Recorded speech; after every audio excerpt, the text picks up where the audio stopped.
Good morning and welcome back to Coffee, Curriculum, and Keeping Up with the Joneses. I'm Elizabeth. And I'm Christy. And today we are actually going to talk about coffee, curriculum, and a life hack that you need to keep up with the Joneses. So let's start with coffee. All right. Are those new glasses? They look new. They are not new glasses, but they are different from the ones I was wearing last time. Okay. Because they're just readers. So it depends on, did I leave home with the ones I like the best, or are these the ones that I found in the bottom of my purse? All right. Because the ones I really like, Well, they're I lovely. cannot find. They're lovely. Thank you. They're probably sitting somewhere. I don't know. I could have said something earlier, but it just struck me just this moment. Okay. Coffee. The coffee that we are going to talk about today is the limited edition Starbucks Pumpkin Spice Cafe Latte. My first thought is, thank God it is a limited edition because it is horrible. It is not good. It is not good. And it does not taste pumpkin spicy at all. No. Can you see what that looks like? Yeah. So it looks hopeful. Yeah.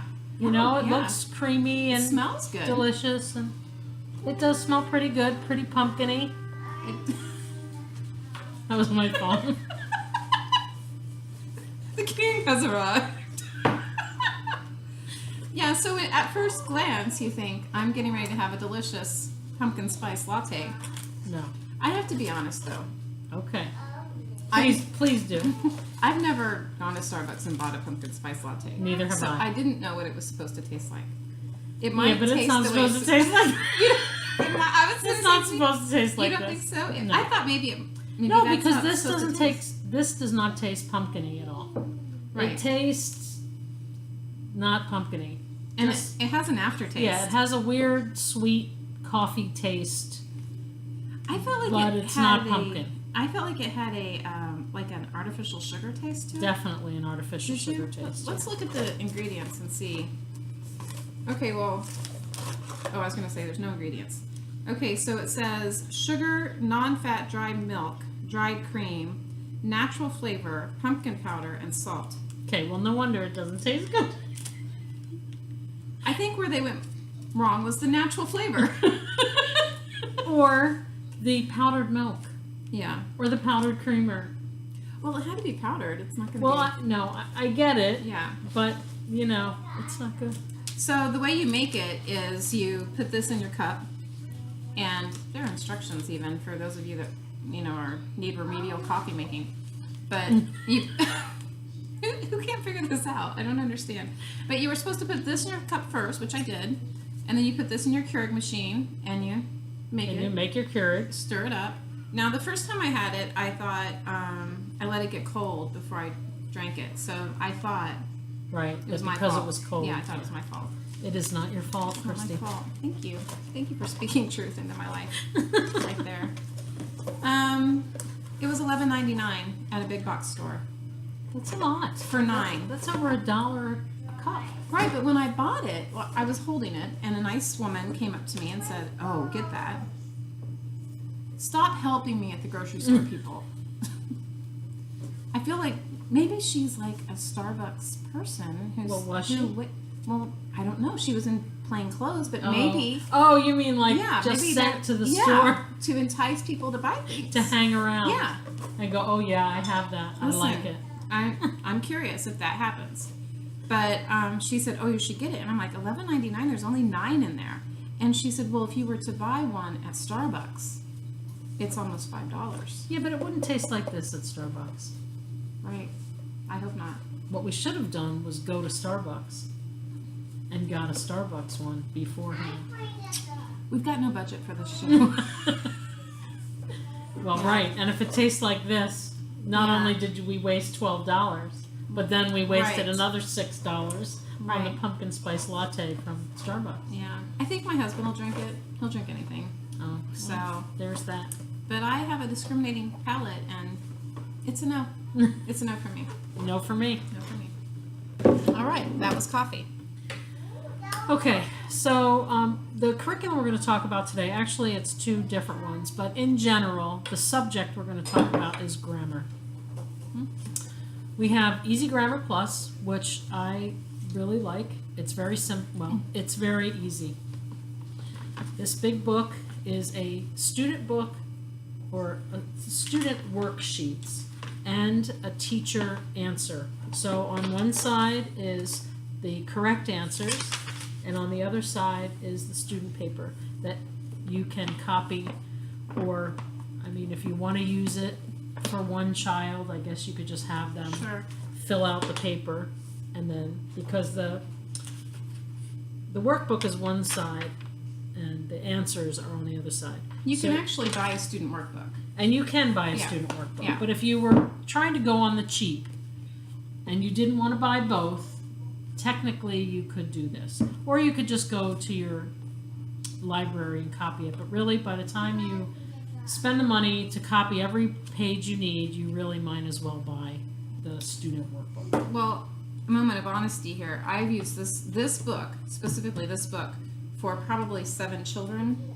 And what I would do is I would put a piece of black construction paper on the answer side, and then they numbered a piece of notebook paper, one to whatever, and they did it. And then they put their pencil or pen that they were using down and picked up the red pen and graded it themselves. Did I get this right or not? Oh, so nice. They immediately know whether or not they got it right and what was wrong. And then, they're like, I would say, how many did you miss? And usually they don't miss any because it's explained in such a way that you really don't miss any. So anyway, I mean, you can see this book is pretty well worn. I paid $28.95 at Mardell for this book. And this book is, it's listed as being, I think, for like junior high. I think this is like 7th and up. Yeah, 7th and up. Yeah, because they have a younger curriculum that is Easy Grammar, which goes up to 6. They have different levels. I want to say in the older, I think in the older levels, aren't 3 and 4 together? Well, they've split them up now. So yeah, they used to be together. So they did used to be together. So now they have Easy Grammar 3, 4, 5, and 6, and then you go to this.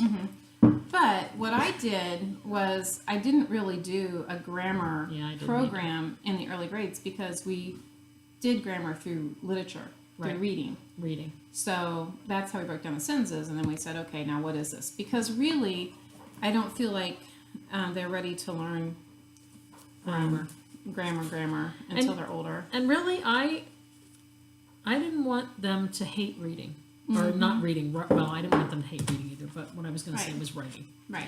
And a lot of times I get a lot of people come to me because I've taught a couple of writing classes. And, great writing classes. And people say, oh, my kid hates writing. I'm going to sign them up for the class, but just so you know, they hate writing. And in my experience, I don't think I've had one student that actually hated writing. What they hate is to turn in a paper and instead of talking about it was creative or it was a good idea, as parents, I think we tend to say, oh, your handwriting is awful, your spelling is terrible, why isn't this neater, what did you do to this paper? We nitpick on things that really don't have anything to do with the writing process. Because yes, you want your children to learn how to spell words correctly. That's great. You want your children to structure a sentence so when you're reading their writing, it looks like someone who knows how to write. Makes sense. It's concise. Right, it makes sense. Yes, all of those things. But if you just start writing and it's picked apart from the very beginning, then you hate to do it. You're like, why bother? Because I'm a terrible speller. I had a student in my class, every paper he turned in the paper and said, just so you know, I can't spell. Just so you know, my handwriting looks like a caveman. Every time he turned in a paper. And somebody spoke that over him. Yes, somebody absolutely. Said to because him, his mother said to me before he got into the class, my kid cannot spell and his handwriting looks like a caveman. Right.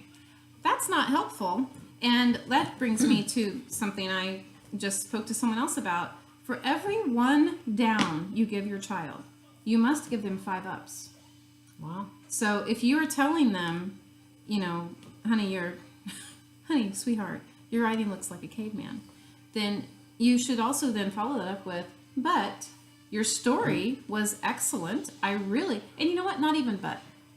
What I want to say to you is, your story was excellent. I really enjoyed reading it. You know, how did you come up with that idea? Wow, what a great thought process. I really, really like that. And then on the end, you could say, I think we might need to work a little bit on your penmanship. What do you think? Right. You know, there's a kinder, gentler way. Of course Don't there you is. think Yes, there is? absolutely. Because if you start with your handwriting is awful, then everything else is colored by, well, but my handwriting is awful. Right. Oh, I can't spell, so I can't write. Right. And the kid had great ideas. You know, fun stories, very imaginative, wonderful. But everything was like, oh, do you need me to read that to you? Because my handwriting's awful, so you might not be able to read that. And of course I could read it. Sure. I have a teenage son. Of course I know how to read this. Sure. Scribble. Right. But that's not the point, because it's not a handwriting class. Right. It's a story writing class. Let me ask you this. Have you ever been able to read your doctor's prescription to you? No. No. No, never. I'm just saying. My husband, who is a brilliant man, he makes a good salary. He is a manager of many people. He writes in all capital letters. Does he really? He really does. He writes in all capital letters. But can he write a business letter well? Yes, he can, because he uses his computer. Right. I mean... Because doesn't everyone use their computer now? Right. So I think we need to not major on the minor things. Not that penmanship is minor, so please don't send us threatening letters. But for every 1 down, you need 5 ups. And you should start with those 5 ups and then very gently say, I think we need to work on this kind of thing. And if you do send us a threatening letter, you'll just type it on your computer. Yeah. You will not handwrite Yeah. your threatening letter. Yeah, whatever. You'll probably spell check it. Well, right. Yeah. We'll spell check it. Yeah. And Just saying. Yeah. I do know how to spell, and I still spell check, and my computer still corrects me, and I go, oh yeah, that's right. And by the way, my computer also corrects my grammar. It'll say to me, is this really the way you wanted to say the sentence? And I'll say, sometimes yes. But I mean, you know, the computers are great, and we shouldn't just rely on them. Well, absolutely. But be real, you know. Well, because the point of homeschooling is to instill a love of learning in your children. Right. It is not to drill information into their head. Right. Because if you just want to drill information into their head, they can go to public school for that. Right. But, so if you want to homeschool them and teach them a love of learning, pointing out all the awful things about their writing is not the way to do it. Because then you get kids who hate to write. Yeah. So. And they have a poor opinion of themselves. Right. Not good. So, Elizabeth, that's what we love. We love easy grammar. We love it. And it's a good thing. And you can start it as early as 3rd grade. I don't really start grammar until 7th grade. And then pretty much my kids learned all the grammar they needed to learn in 7th grade. Right. You know, I know. I didn't do. We only did it 1 year. My idea of grammar in younger age groups under 7th grade is Mad Libs. Love Mad Libs. You know, because they're fun, and the kids don't even realize that they're learning something. It's true. And my oldest daughter went to college as a 15-year-old. We had only done Mad Libs for grammar, and she tested into English 101. So, you know, all of my children also tested into English. Does not need easy, or really, you don't need grammar in, you know. All 3 of my children, all 3rd different, grade. all different learning styles, all took the entrance test into their. They all started at junior college because it's cheaper and we're poor, and I'm sorry, but they all tested. My oldest son tested into honors English, and then my other 2 kids tested into freshman comp. Right. So, by the way, my first child was only 15 when he took that test. So, and he did it with easy grammar.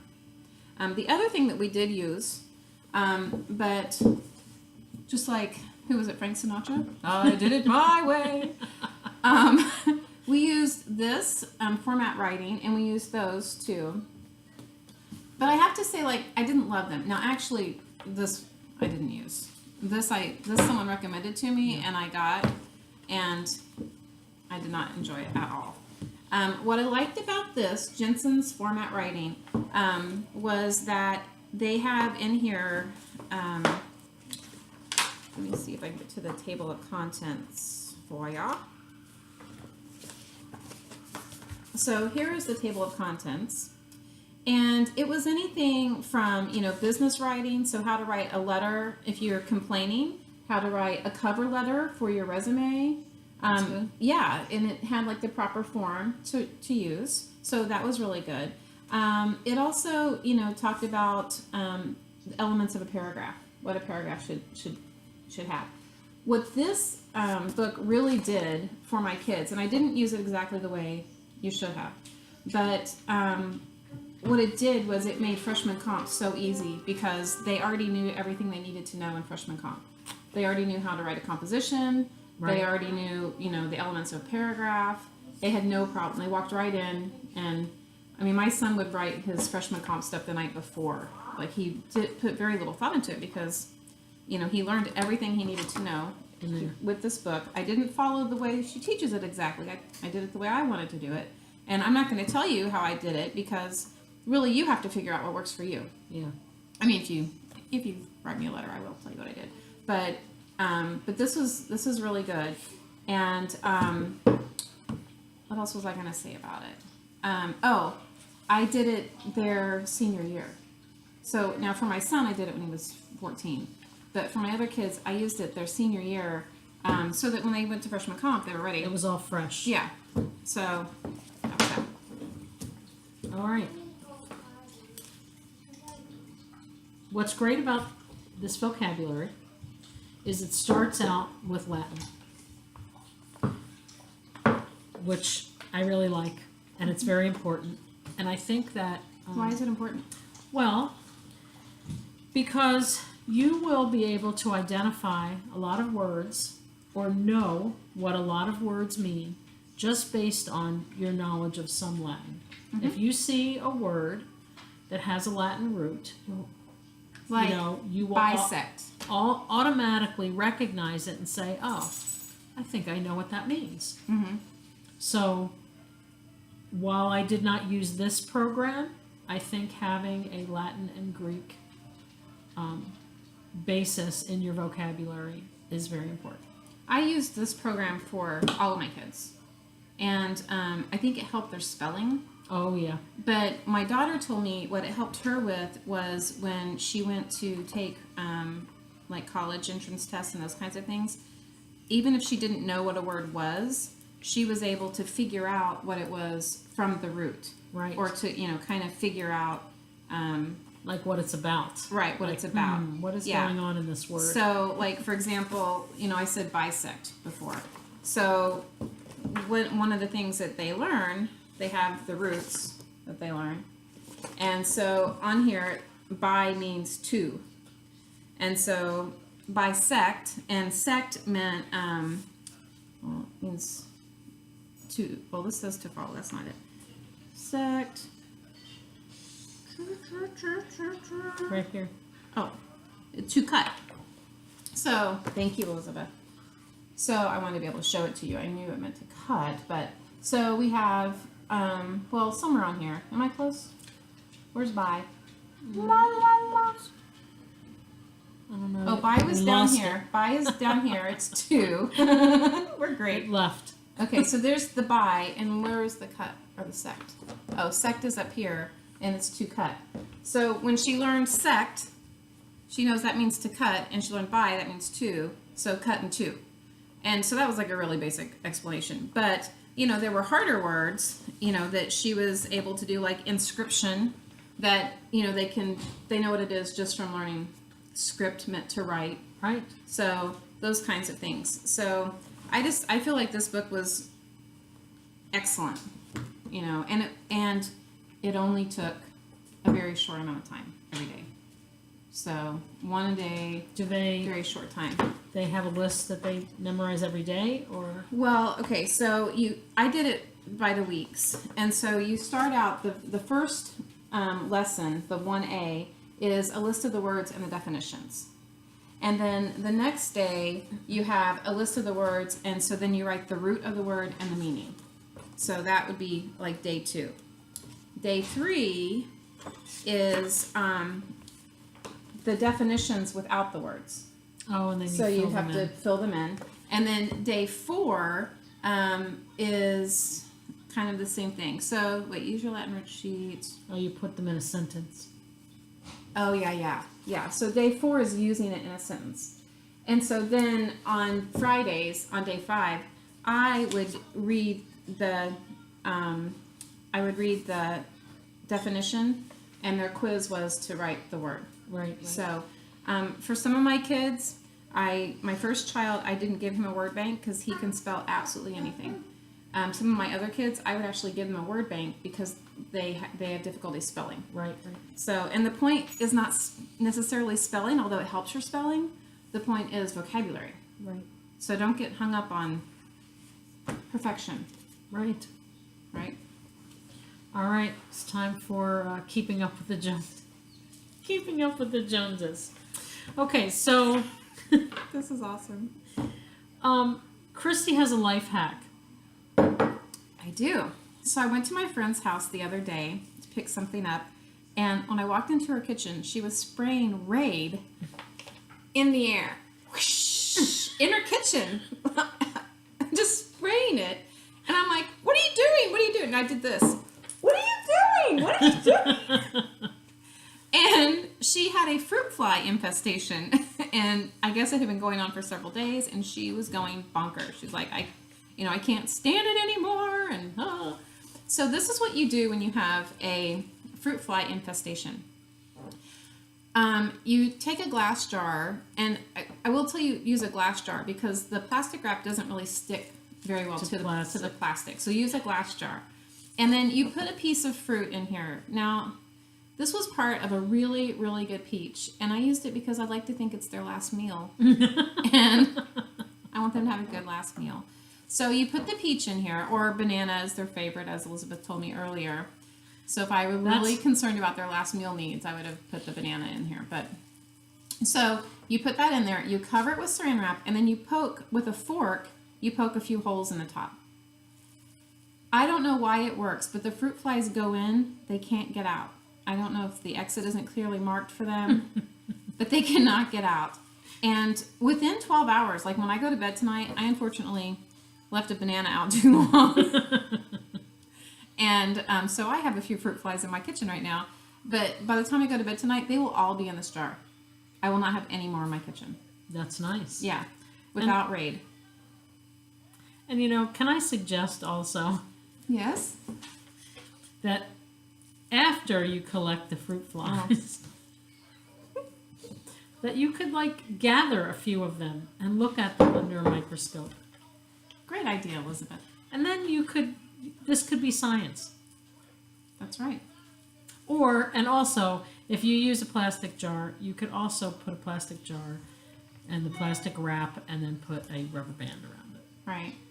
I like using the glass jars because my kids would actually kind of get a kick out of how many we would collect and they could see them without touching it. Yeah, I guess I was just thinking of plastic, like a clear peanut butter jar or something. Yeah. You know what I mean? Oh, yeah. Totally. Because sometimes I save them. That would be a great idea. I should have brought my microscope. It's awesome. You could also turn this into a writing project and write as if you were the fruit fly. Yes, you could. You could. That is awesome. My life as a fruit fly. That is awesome. Freddie the fruit fly. Do you do that? Like I always. Or Ferdinand. Ferdinand, you picked an F as well. Fruit fly, so you picked an F. I often do that. If you were to write a story about a horse, what would you call him? Harry. No. See, let's try this one. A raven. Robert. See, why do we do that? I don't know. We do that though, don't we? Because it flows better. Right. Yeah. You can't Hortense the raven. What? That makes no sense. It has to be Harriet, the horse, Harriet the horse. That's right. Yeah. or Yeah. So Ricky the raven. Ricky Raccoon. Ricky Raccoon. Ricky Raccoon. I want to know, more importantly, why are all the names, like every name we picked was a guy's name? That is deep. Why is that? I don't know that we have time to go into that with our. Yeah, I don't think we do. Because they say we lose viewers, but really, I think we are so interesting that people are like, oh my gosh, it's almost Let's like a go train have wreck. coffee with us. I know. Please, I hope you're having coffee while you enjoy our rant. Our ranting. We do. One more thing, because really we're over time, so it doesn't matter. People might have already turned it off, but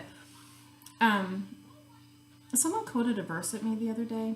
Yes, I can't wait. I can't wait to hear it. I Because don't- you know how much I love that. I know.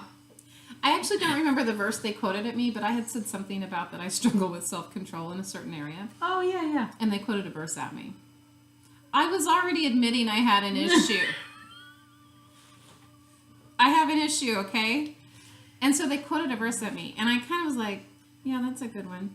But you know what? Like, I was in the You know shower. what you really wanted to say? You know what I wanted to say. But I was in the shower, and this, just hit me. Satan used to quote verses.